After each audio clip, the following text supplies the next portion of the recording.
নিয়েছি 250 boneless chicken, এরকম piece করে কেটে নিয়েছি। এবার আমি এটাকে একটু লেবু দিয়ে মেখে রেখে দেবো আধ ঘন্টা।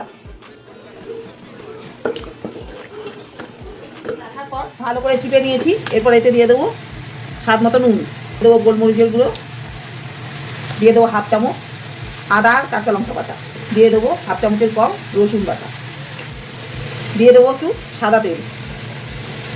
ভালো করে মাখিয়ে নেব। মাখিয়ে এটা আবার আমি 1 ঘন্টার জন্য রেখে দেবো।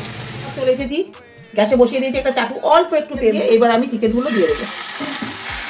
চিকেনগুলো দিয়ে দিয়েছি, গ্যাসটা একদম লো ফ্লেমে রেখে 10 মিনিট এরকম ঢেকে রাখবো, চিকেনটা সেদ্ধ হয়। 10 মিনিট পর আমি ঢাকনাটা খুলে দেবো।